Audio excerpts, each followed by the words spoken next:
오늘 우리에게 허락하신 하나님의 말씀은 골로새서 4장 2절부터 6절까지의 말씀입니다. 기도에 힘을 쓰십시오.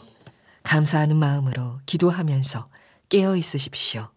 또 하나님께서 전도의 문을 우리에게 열어주셔서 우리가 그리스도의 비밀을 말할 수 있도록 우리를 위해서도 기도하여 주십시오. 나는 이 비밀을 전하는 일로 매여 있습니다. 그러니 내가 마땅히 해야 할 말로 이 비밀을 나타낼 수 있도록 기도해 주십시오. 외부 사람들에게는 지혜롭게 대하고 기회를 선용하십시오. 여러분의 말은 소금으로 맛을 내어 언제나 은혜가 넘쳐야 합니다. 여러분은 각 사람에게 어떻게 대답해야 마땅한지를 알아야 합니다. 오늘 주님을 사랑하는 여러분들의 마음에 기도의 문이 활짝 열려지게 되기를 축복합니다. 이번 주간 설교 준비를 하면서 내내 주님의 말씀이 제 귀에 쟁쟁 울리는 것 같았습니다. 기도에 힘을 쓰십시오. 사도 바울이 골로새 교인들에게 서신을 보내는 맨 마지막에 하셨던 아주 간곡한 권면의 말씀이 기도에 힘을 쓰십시오 라고 하는 그 말씀입니다. 근데 이 말씀은 사도 바울 자신의 말이 아니고 사도 바울 안에 거하시는 예수 그리스도께서 하시는 말씀이라고 해석이 됩니다. 예수님께서 십자가 달리시기 전에 겟세마네 동산에서 마지막 기도하실 때 그때 예수님이 제자들에게 하셨던 말씀이 그 말씀이셨습니다. 마태복음 26장 40절부터 너희가 나와 함께 1시간도 이렇게 깨어 있을 수 없더냐. 시험에 들지 않게 깨어 기도하라. 마음에는 원이로되 육신이 약하도다. 그렇게 말씀하셨는데 골로새서의 마지막 부분에도 동일하게 기도에 힘쓰라는 말씀을 하고 계십니다. 이 말씀은 그대로 지금 우리에게도 주시는 말씀입니다. 골로새서를 이제 마지막 부분에 와서 하나님은 저와 여러분에게 기도에 힘쓰라고 하는 말씀을 주십니다. 왜냐하면 이것은 우리의 영적인 생명과 매우 직결되는 문제이기 때문에 그렇습니다. 주님께서 저에게 계속해서 이 말씀에 대해서 한 주간 내내 저를 강권하시고 제 귀에 기도에 힘쓰라는 말씀을 주신 것은 오늘 여러분에게 그저 귀로만 은혜 받고 끝나는 설교를 해서는 안 된다, 그런 말씀을 하시는 것 같았습니다. 실제로 기도하게 하라, 실제로 기도하도록 그렇게 말씀을 전하라, 그런 마음을 저에게 주셨습니다. 저는 정말 그렇게 되기를 원합니다. 여러분이 그저 은혜만 받고 정말 기도해야 되겠구나라는 정도로만 생각하지 않고 당장 오늘 저녁부터 여러분이 기도하는 자리로 나가는 역사가 일어나기를 원합니다. 여러분, 기도하지 않고 산다는 것은 대단히 심각하고 위험하고 하나님 앞에 큰 죄가 된다는 사실을 알아야 합니다. 이번 주간에 우리가 말씀 묵상했던 역대상을 읽어보면 역대상 10장에 사울 왕이 비참하게 죽는 장면이 나옵니다. 그 사울 왕의 일생에 어떤 것도 기록하지 않고 마지막에 비참하게 죽는 그 부분만 기록을 딱 해놓고 있습니다. 왜 사울 왕이 이렇게 비참하게 죽었는가? 사울 왕이 지은 죄를 말씀하는데 신접한 자에게 묻고 하나님께 묻지 않았다고 말씀하고 있습니다. 사울 왕이 블레셋과 마지막 전투를 할 때 대단히 두려웠습니다. 근데 그는 신접한 자에게 가서 사무엘 선지자를 불러내어서 자기가 어떻게 될 건지를 묻습니다. 그리고 하나님께 기도하지 않습니다. 사실 그 말은 기도가 안 된다는 뜻입니다. 하나님께 묻고 싶지만 사울 왕의 마음의 심령 상태는 하나님께 물을 수 있는 믿음도 없고 영적인 상태도 아니었다는 겁니다. 왜 그렇죠? 기도를 안 하고 살았으니까. 하나님께 드리는 기도가 없이 사울 왕이 살았기 때문에 정말 두렵고 중요한 순간에 기도가 안 되는 거죠. 여러분 중에도 아마 기도하지 않으시는 분들이라도 힘들고 어려운 일이 생기면 이 사람 저 사람에게 찾아가서 의논도 하고 상담도 하고 도움도 요청하실 겁니다. 그런데 기도는 안 하는 거예요. 여러분, 이것이 사울 왕이 빠졌던 죄와 똑같은 걸 아셔야 됩니다. 신접한 자에게는 묻고 하나님께는 묻지 않는 죄인 거죠. 기도하지 않는 것이 죄일까? 그게 그렇게 무서운 죄일까? 그렇더라고요. 제가 회심했을 때 제 회개의 문이 터진 것이 제가 그 어려움 중에 아버지에게 도움을 요청했던 그 일이 성령께서 제 마음에 무섭게 책망으로 다가왔습니다. 목사이면서 하나님을 믿는다면서 어려운 일이 생겼을 때 아버지에게만 도움을 요청하고 아버지를 찾아 헤매던 그 저의 영적인 비참함, 그것이 내가 죄인이구나, 나는 정말 비참한 자구나 하는 것을 깨우쳐 주시는 그런 문이 되었습니다. 기도하지 않는다는 것은 죄다. 다니엘 또 그렇게, 사무엘 선지자도 그렇게 이야기했죠. 기도하기를 쉬는 죄라고 그렇게 말을 했습니다. 우리의 영적인 생명과 매우 직결된 문제입니다. 사도 바울은 기도에 힘을 쓰라고 이야기를 하면서 감사하는 마음으로 기도하면서 라고 그렇게 표현을 했습니다. 이 말씀은 기도를 해도 영이 살아있는 사람으로서 기도를 하라는 겁니다. 우리가 기도할 때 안타깝게 기도도 하고 슬픈 마음으로 기도도 하고 두려운 마음으로 기도도 하고 하지요. 근데 그건 진정으로 영적으로 살아있는 기도가 아닙니다. 여러분, 다른 종교 가지고 있는 사람들도 다 기도합니다. 예수님이 그 마음의 중심에 살아 계시지 않아도 기도는 합니다. 열심히 할 수도 있습니다. 그런데 사도 바울은 지금 기도를 힘쓰되 감사하는 마음으로 기도하라. 그 말은 예수 그리스도께서 마음에 거하시고 계시다는 것을 분명히 아는 자로서의 기도를 하라는 겁니다. 예수님이 내 안에 거하신 것을 분명히 알고 그 예수님을 바라보는 사람은 어떤 형편에서도 그는 감사하는 마음으로 기도하게 됩니다. 이것이 영이 깨어있는 사람입니다. 깨어 있으십시오. 2절 마지막 부분에 그렇게 말씀하고 있는데, 기도를 해도 영이 죽은 사람의 기도가 있고 영이 살아있는 사람, 영이 깨어있는 사람의 기도가 있는 겁니다. 만약에 문제가 해결이 되고 난 다음에서야 감사를 느끼는 사람이라면, 욥이라든지 요셉이라든지 다윗이라든지 이런 사람들은 어떻게 기도했고 어떻게 감사할 수 있었겠어요? 여전히 어려운데도, 말할 수 없이 힘든데도 그들은 하나님을 찬양했습니다. 다윗은 사망의 음침한 골짜기를 다니는 그런 처지에서도 나는 부족한 것이 없으리로다 그렇게 노래했습니다. 도대체 그들은 어떻게 해서 그렇게 할 수 있었지요? 주께서 나와 함께 하심이라. 여호와가 나의 목자시니, 주님이 나와 함께 계시는 것이 분명히 믿어지는 사람은 형편과 처지에 상관없이 그 마음에서부터 하나님을 찬양하고 감사하는 기도를 드릴 수 있는 거예요. 여러분, 기도가 우리의 영적인 생명에 있어서 너무너무 중요한 요소입니다. 할 수 있으면 하고 안 되면 할 수 없는 것으로 넘기면 안 되는 문제예요. 이처럼 골로새 교인들에게 기도하라고 권하셨던 사도 바울이 자기를 위해서 기도해달라고 기도 부탁을 합니다. 3절 하반절에 우리를 위해서도 기도하여 주십시오. 여기서 기도는 혼자 하는 게 아니고 연합해서 해야 역사가 있다는 것을 알게 됩니다. 사실 골로새 교회는 믿음이 연약한 교회입니다. 그러니까 사도 바울이 그렇게 신앙의 권면과 가르침을 편지로 써서 보낸 거죠. 그런 골로새 교회 교인들에게 무슨 기도 부탁을 할 게 있습니까? 여러분의 심정 속에 담임 목사에게 기도 부탁하는 것은 큰 도움이 될 것 같고, 이제 처음 예수 믿는 새 가족에게 기도 부탁하는 것은 별로 도움이 될 것 같지 않은 생각이 들 수 있잖아요. 지금 사도 바울이 얼마나 대단한 분입니까? 그런데 그분이 골로새 교인들에게 기도 부탁을 해요? 거기에는 까닭이 있습니다. 기도는 혼자 기도하는 기도와 연합해서 하는 기도, 역사가 엄청나게 다르기 때문에 그렇습니다. 예수님께서 우리가 기도하면 하나님이 역사하신다, 그 말씀을 제자들에게 하셨습니다.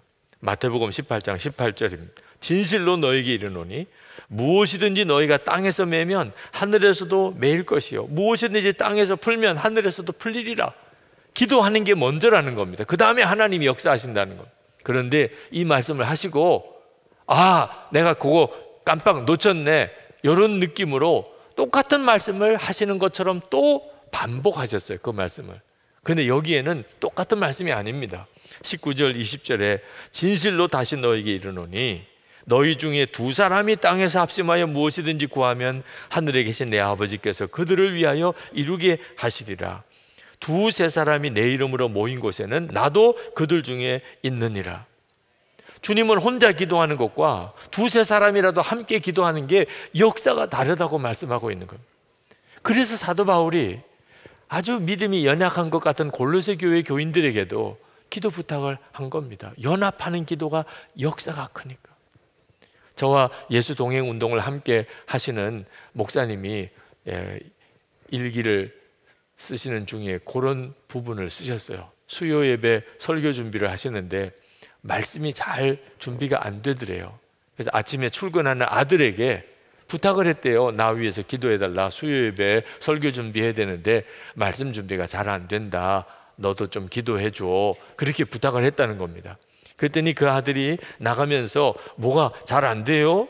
기도하면서 출근할게요. 그러면서 나가더래요. 그랬더니 얼마 안 돼서 문자가 왔대요. 성경 구절 하나를 보내주더랍니다. 다윗이 이같이 물매와 돌로 블레셋 사람을 이기고 그를 쳐 죽였으나 자기 손에는 칼이 없었더라. 사무엘상 17장 50절 말씀입니다. 목사님이 주님의 음성으로 들리더래요. 내게 아직 말씀이 분명히 딱 잡히진 않지만 이제 나가면 하나님이 역사하겠구나. 다윗에게는 칼이 없었습니다. 골리앗을 거꾸로 때려도 골리앗의 목을 벨 칼이 없었어요. 그런데 골리앗의 칼을 뽑아다가 골리앗의 목을 쳤습니다. 하나님이 다 준비하셨죠. 그래서 주님을 의지해서 나가면 되겠구나. 주님이 하실 것을 믿으면 되는구나. 그렇게 일기에 쓰셨어요. 그리고는 그날 저녁 수요 예배 때 하나님이 정말 하셨다는 놀라운 간증을 쓰셨습니다.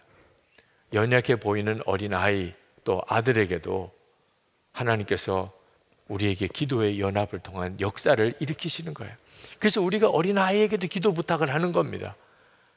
함께 기도하는 역사가 엄청나니까요. 우리 교우들 중에는 참 감사하게도 저를 위해서 아주 특정해서 중보하는 그런 교우들이 계십니다. 제가 외부에 설교를 나가면 또 따라오세요. 오셔서 거기서 함께 기도해 주십니다. 참 신기하죠. 이렇게 교인이 많아도 강단에 서보면 우리 교회 교인들이 얼굴이 보여요. 그 얼마나 힘이 되고 위로가 되는지 모릅니다. 사도 바울이 골로새 교우들에게 기도 부탁했던 심정도 똑같습니다.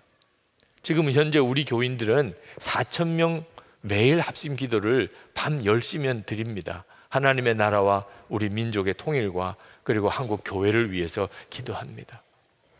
연합해서 기도하는 것이 엄청난 하나님의 계획이고 역사가 있기 때문에 여러분 중에도 아직 그 기도를 하지 않으시는 분이 계십니까? 나 같은 사람이 기도해 봐야 그렇지요. 뭐 내가 빠져도 뭐 큰 상관이 있겠어요? 여러분 절대로 그렇게 생각하시면 안 됩니다. 한 사람이라도 더 기도에 연합하는 것이 얼마나 하나님의 역사의 차이가 있는지를 명심하셔야 돼요. 아직까지 그 기도에 참여하지 못하시고 계신 분들은 함께 해주세요. 아직까지 그 기도에 함께하지 못하는 속회가 있다면 정말 함께 해주시기를 바랍니다. 골로새 교인들에게 이렇게 기도를 부탁한 사도 바울은 우리에게 또 하나의 기도의 중요한 교훈을 주고 있는데 그것은 사도 바울이 기도 부탁을 하기는 했지만 자기 자신의 어떤 평안과 필요를 위해서 구한 게 아니라는 겁니다. 사도 바울은 지금 아주 억울하게 로마 감옥에 갇혀 있습니다. 무슨 죄를 지은 게 아닙니다. 예수 그리스도의 복음을 전하는 것 때문에 감옥에 갇힌 거예요. 그러니 나를 위해서 기도해 주세요. 그 말은 빨리 감옥에서 벗어나게 해달라, 석방되게 해달라, 그런 기도 제목일 수 있잖아요. 그러지 않았습니다. 사도 바울은 자기가 감옥에서 나가게 해달라고 기도해달라는 게 아니고 이 감옥에서 전도를 하게 해달라, 이 감옥에서 전도를 하게 해달라. 3절 말씀에 또 하나님께서 전도의 문을 우리에게 열어주셔서 우리가 그리스도의 비밀을 말할 수 있도록 우리를 위해서도 기도하여 주십시오. 나는 이 비밀을 전하는 일로 매여 있습니다. 사도 바울이 정말 원했던 것은 석방이 아니고 로마 감옥에서 전도를 하는 것이었습니다. 그래서 전도할 수 있게 해달라, 그럴 사람을 만나게 해달라, 그리고 전도할 때 정말 합당한 말로 내가 그에게 전도할 수 있게 해달라, 그 부탁을 했습니다. 4절에 보면 그러니 내가 마땅히 해야 할 말로 이 비밀을 나타낼 수 있도록 기도해 주십시오. 사도 바울에게 있어서는 간수인 로마의 친위대 그 로마 병사들이 다 전도 대상자였습니다. 그 로마에서 최고 엘리트 그룹이에요. 어떻게 그 사람들에게 만나서 전도할 수 있겠어요? 기가 막히죠. 로마 감옥에 들어왔어요. 그리고 재판을 받아야 되니까 그 재판을 하는 모든 그 로마의 고위 관료들, 그리고 재판 최종적으로 판결을 내리는 로마 황제 시저, 그를 만날 수가 있게 된 겁니다. 그때 하나님께서 나에게 합당한 말을 전할 수 있게 해달라, 그게 기도 제목이었어요. 사도 바울은 복음을 전하는 것을 위해서 자기 목숨이 아깝지가 않았어요. 그러면서 골로새 교인들에게도 불신자들을 대할 때 아주 지혜롭게 말하도록 권면을 합니다. 5절에 보면 외부 사람들에게는 지혜롭게 대하고 기회를 선용하십시오. 여러분의 말은 소금으로 맛을 내어 언제나 은혜가 넘쳐야 합니다. 여러분은 각 사람에게 어떻게 대답해야 마땅한지를 알아야 합니다. 이 5절 6절은요, 관계 전도 기간 중에 있는 우리들에게 주시는 말씀이에요. 여기 외부 사람들이라는 말은 불신자들을 말합니다. 교인 아닌 사람들을. 그런 사람들을 만날 때 지혜롭게 대하고 그 만남을 전도의 기회로 선용하시라. 그리고 말을 해도 소금으로 맛을 낸 것처럼 아주 은혜로운 말을 그들에게 전하라. 우리가 혹시 이렇게 접촉사고가 나서 참 쉽지 않은 때이지요. 그래도 마음에 내가 이 사람을 만나게 하고 그 사람에게 복음을 전하게 기회를 주시는구나. 하여튼 모든 만남을, 모든 상황을 내가 저 사람에게 예수 그리스도의 복음을 전하게 하나님이 하시는구나. 그래서 소금으로 맛을 내듯이 아주 은혜롭게 그에게 말을 전하여 그 영혼을 구원하라는, 재물에 약간의 손해를 보고 내가 좀 비록 바보 같은 사람 취급을 받아도 더 중요한 것은 그로 인해서 그 사람이 영혼을 구원했다면 이건 정말 황홀한 일인 거죠. 그렇게 하라고 한 거예요. 여기 소금으로 맛을 내는 것처럼 은혜롭게 말을 하려면 어떻게 해야 되죠? 우리 관계전도 때문에 우리가 다 기도하고 있는데 가족, 친지들, 친구들, 이웃들, 직장 동료들 도대체 어떻게 말을 해야 그들이 예수님을 믿을 수 있게 할 수 있을까요? 내 안에 예수 그리스도가 계셔서 나를 통하여 그분이 말씀하시도록 하는 게 가장 은혜로운 말씀. 베드로전서 4장 11절, 만일 누가 말하려면 하나님의 말씀을 하는 것 같이 하고 누가 봉사하려면 하나님이 공급하시는 힘으로 하는 것 같이 하라. 이는 범사에 예수 그리스도로 말미암아 하나님의 영광을 받으시게 하려 함이니. 우리의 모든 삶이 그렇습니다. 예수님을 영접했다면, 예수 그리스도께서 내 안에 거하시는 게 사실이라면 이제부터 내가 만나는 모든 사람에 대해서 주님이 나를 통해서 말씀하시도록 항상 명심해야 하는, 그러면 그게 가장 은혜로운 말이 되는 것입니다. 사도 바울이 감옥에서 자기가 그렇게 하고 있었다는 것. 도대체 사도 바울이 그토록 감옥에서 벗어나는 것조차도 자기는 사양하면서 그렇게 전하려고 했던 그 복음이 뭐죠? 너희 안에 계신 그리스도. 골로새서 1장 27절, 하나님께서 이방 사람 가운데 나타난 이 비밀의 영광이 얼마나 풍성한지를 성도들에게 알리려고 하셨습니다. 이 비밀은 여러분 안에 계신 그리스도요 곧 영광의 소망입니다. 온 인류의 속죄주이신 예수 그리스도, 그분이 지금 내 안에 계시다. 예수를 믿기만 하면 예수님은 그 사람 안에 오신다. 이걸 반드시 전해야 되겠다는 거예요. 모든 사람에게 전해야 되겠다는 거예요. 이 말씀을 붙들고 기도하는데 우리 자신을 돌아봤어요. 예수 그리스도가 내 안에 계신 거 사도 바울이나 우리나 다 아는 내용입니다. 여러분들도 이제 다 아시는 거일 거예요. 그런데 사도 바울과 우리 사이에는 뭔가 차이가 있다고 느껴져요. 무슨 차이죠? 사도 바울은 그 복음을 전하기 위해서 자기 생명도 아까워하지 않았습니다.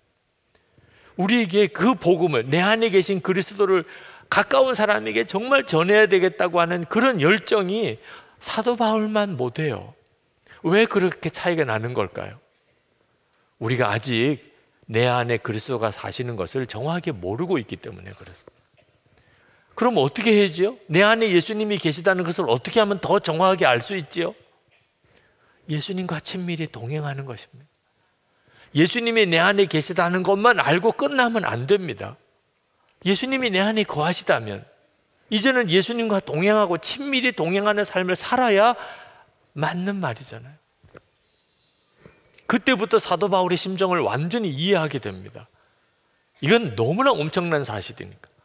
예수 그리스도께서 내 안에 계신 것, 그게 정말 사실이 되게 되면 가까운 가족들에게, 친지들에게, 친구들에게, 이웃에게 그거 전하지 않으면 그 사람이 정말 견딜 수가 없을 일이 되지 않겠습니까? 그래서 주님이 기도에 힘쓰라고 하는 말씀을 하시고 계신 거예요. 마지막에 사도 바울이 골로새 교인들에게 편지 쓰는 마지막 부분에 가서 기도에 힘쓰라고 하는 권하는 이유가 우리 안에 거하시는 예수 그리스도, 그분과 친밀히 동행하는 삶에 있어서 기도가 핵심이기 때문에 그렇습니다.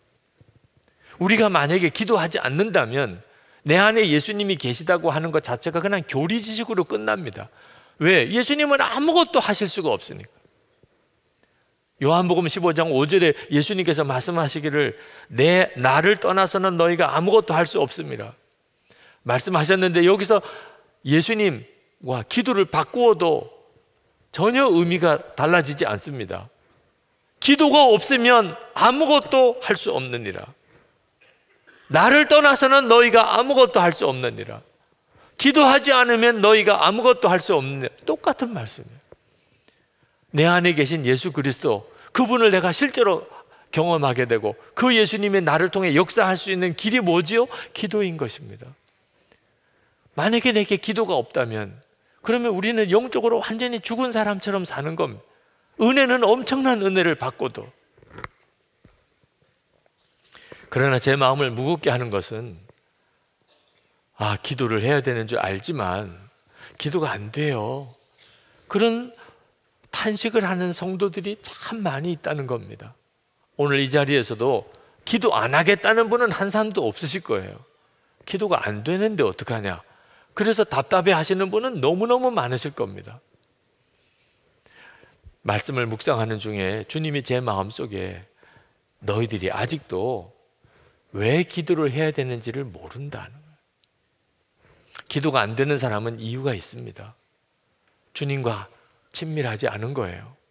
내 안에 거하시는 예수님이 정말 살아 역사하시는 것을 아직도 분명히 체험을 못하고 있는 겁니다. 예수님이 내 안에 살아 역사하시는 것을 경험하게 되면 기도가 그냥 저절로 됩니다. 그 주님과 동행하는 것 자체가 기도니까요. 근데 기도가 안 된다는 말은 예수님이 내 안에 계시다는 것을 말로만 들었지 실제로는 전혀 경험이 안 된다는 뜻입니다.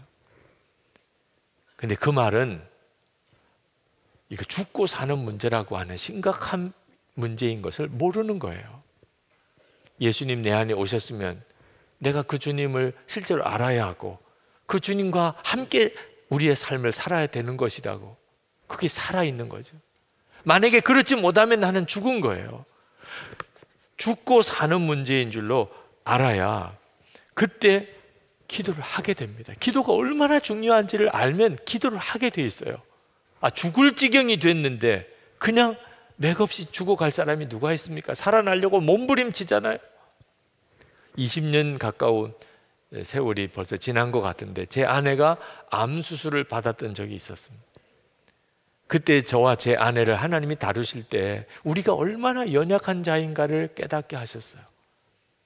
그것이 그 일을 통해서 우리가 절실히 깨달은 겁니다. 주님이 훅 하고 불어버리면 존재 자체가 없어지는 게 나 자신이구나.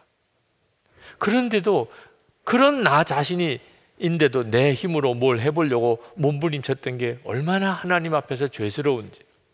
저는 목사이니까 교회를 부흥시켜야 되는 갈망이 있었습니다. 그 갈망이 나쁜 건 아니겠죠. 근데 문제는 제 방법과 제 노력으로 교회를 부흥시키려고 애를 썼다는 겁니다. 우리 주님께서 그 점을 다루셨어요. 너는 훅 불어버리면 존재도 사라져버리는 그런 자인데 네가 뭘 하겠다고 그러냐. 제 아내의 암 수술을 받는 과정을 거치면서 하나님께서 저와 제 아내를 다루신 것이 하나님께 철저히 기도하는 거예요. 기도 외에는 아무것도 방법이 없는 거구나. 저는 참 못된 목사였어요.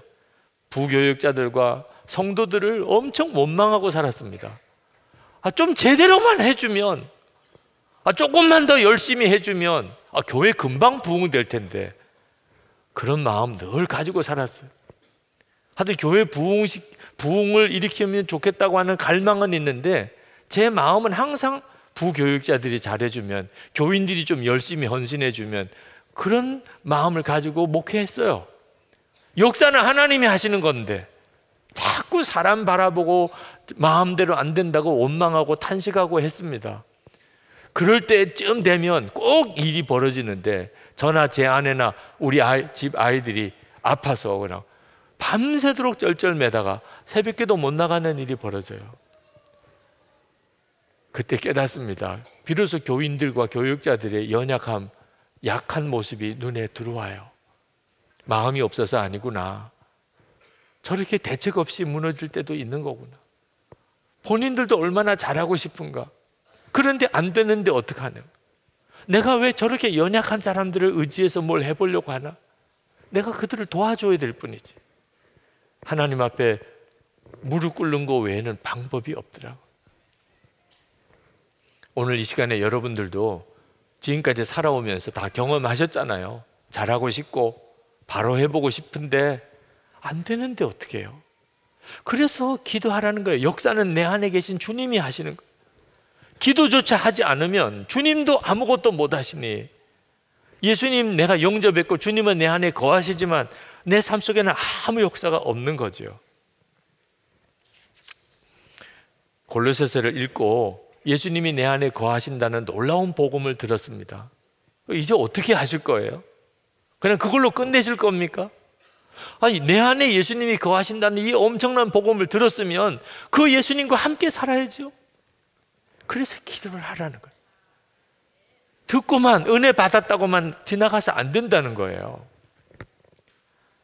기도가 될 때까지, 그냥 기도가 될 때까지 기다리기만 하면 안 됩니다. 그러면 평생 정말 살아계신 주님을 경험도 못 해보고 그렇게 인생을 끝내게 됩니다. 기도 자체가 힘든 것이 아니라 주님과 친밀하지 못한 상태니까 안 되는 거예요. 사실 꼭 해야 되는 것은 하고 싶어지고 하지 말아야 될 것은 하기 싫어지면 그 인생은 정말 복된 인생입니다. 그건 정말 잘 사는 거예요. 근데 문제는 우리는 반대라는 겁니다. 꼭 해야 되는 거 하기 싫고 하지 말아야 되는 거, 그런 것들만 꼭 하고 싶고, 그래서 우리 인생이 문제가 되는 겁니다. 이걸 바꾸어야 되는데 그 중에 하나가 기도예요. 기도해야 되는데 기도가 안 된다. 기도가 하기 싫고, 그래서 문제가 되는 거죠. 그래서 힘을 쓰는 단계가 필요한 거예요. 처음에는 기도하려고 힘을 쓰는 단계. 저절로 된다면 무슨 걱정할 게 있겠습니까? 여러분, 식단 조절해야 되는 사람, 건강 때문에 음식 조절을 해야 되는 사람 얼마나 힘들어요. 먹고 싶은 거 먹지 말아야 되고 먹기 싫은 거 억지로라도 먹어야 되는 일이 얼마나 힘들어요. 처음이 그런 거예요. 그런데 꾸준히 해보세요. 그 다음에는 음식이 내 입에 맞아 들어오게 됩니다. 여러분, 중독에 빠진 사람 중독에서 벗어나려면 처음에 얼마나 힘들어요. 금단 현상이 일어나지요. 그러나 그 고비를 넘어가야 됩니다. 기도가 안 되는 것도 안 된다고만 내버려 두면 안 돼요. 정말 금식기도 한다는 마음을 가지고 모든 것 다 끊어버리고 오직 내가 기도에 매달리겠다. 하나님은 살아계시기 때문에 내가 그렇게 기도에 매달리면 반드시 하나님이 역사하셔서 우리를 붙들어 기도하게 만들어 주세요. 그 일이 오늘 여러분에게 일어나게 되기를 축복합니다. 공동체의 도움도 필요합니다. 혼자서만 몸부림쳐서는 될 문제가 아닙니다. 예수 동행 일기를 쓸 때 그걸 기도 일기로 쓰시는 것도 필요해요. 그리고 나눈 방에서 서로 나누면서 서로 격려하고 점검해 주어야 합니다. 이번 주간에 이 설교를 해야 되니까 저도 정말 기도에 힘쓰는 한 주간을 보냈습니다. 지난 3년 동안 내내 하나님이 제 마음에 가장 크게 강권하신 것이 기도하라는 것이었어요. 1시간 기도 운동을 그래서 하고 있지요. 그럼에도 불구하고 이번 주간에 또 조금 더 기도에 힘써야 되겠다, 그런 마음이 듭니다. 주님이 그걸 원하시는 것 같아요. 그거 안 하면 죽는다, 이런 일 아니라면 다 끊어버렸습니다. 그리고 시간을 내서 기도 시간을 냈습니다. 이번 한 주간 동안 내내 감기로 고생을 했지만 그런 가운데도 계속 기도의 자리로 나가려고 했어요. 말씀 보고 기도하고 말씀 보고 기도하고. 하나님께서 왜 기도에 힘쓰라고 하셨는지를 또 한 번 체험을 했어요. 주님이 함께 계시는 게 너무나 더 분명하게 믿어지는 것. 그보다도 더 큰 축복은 없어요. 주 예수님이 함께 계시는 게 믿어지는 것. 어지간한 어려움은 어려움도 여겨지지도 않아요. 하나님이 계속해서 저에게 지혜를 주시는 게 느껴져요. 그러면 우리의 인생이 뭐가 겁이 나요? 성도 여러분, 여러분 안에 주 예수님이 계십니다. 이게 복음의 비밀이에요. 그런데 우리가 그걸 실제로 누려야 그게 진짜가 됩니다. 그걸 실제로 누리기 위해서 필요한 것이 기도예요. 절대로 기도를 작게 생각하지 마세요. 안 되면 그냥 못하고 지나갈 문제가 아닙니다. 이건 죽고 사는 문제다. 내가 기도가 살면 주님과 동행하고 사는 거고, 내가 기도 못하면 내 영적인 생명은 죽은 거나 마찬가지다. 오늘 이 예배가 끝나고 오후 시간에, 저녁 시간에 여러분 전에 안 하던 일을 해보세요. 기도하는 자리로 나가는 거. 기도하는 시간에 하나님께서 여러분에게 말씀하시고, 기도가 정말 안 되는 사람은 그냥 가만히라도 있으세요. 주님 앞에 그냥 가만히라도 하여튼 죽이든지 살리든지 하세요. 그렇게 가만히 나가보세요. 여러분이 느낌을 올 거예요. 아, 내가 진작 이렇게 하고 살았어야 됐는데, 괜히 쓸데없이 방어하고 고민하고 엉뚱한 애꿎은 가족들, 주위 사람들 들볶기만 하고, 그 사람들이 문제가 아니라니까요. 지금 내가 기도로 주님과 동행하지 않으니까 문제가 생긴 거지, 사람들이 문제가 아니라니까. 여러분의 삶 속에 기도의 역사가 일어나기를 축복합니다. 오늘 이 시간 우리가 하나님께 기도할 것은, 주여 나로 기도의 자리로 나가게 하소서. 지금까지 하던 기도 생활에 완전한 변화가 일어나게 하소서. 이제는 기도하며 주 예수님과 동행하게 하소서. 우리가 그렇게 기도하기를 원하는데, 그것을 하나님 앞에 결단하는 마음으로 우리 다 일어나서 기도하십시다. 하나님, 제가 기도의 자리로 나가겠습니다. 기도하는 사람이 되겠습니다. 기도하면서 주님과 동행하겠습니다. 주여 역사해 주소서. 저를 인도해 주소서. 우리 다 같이 통성으로 기도하겠습니다.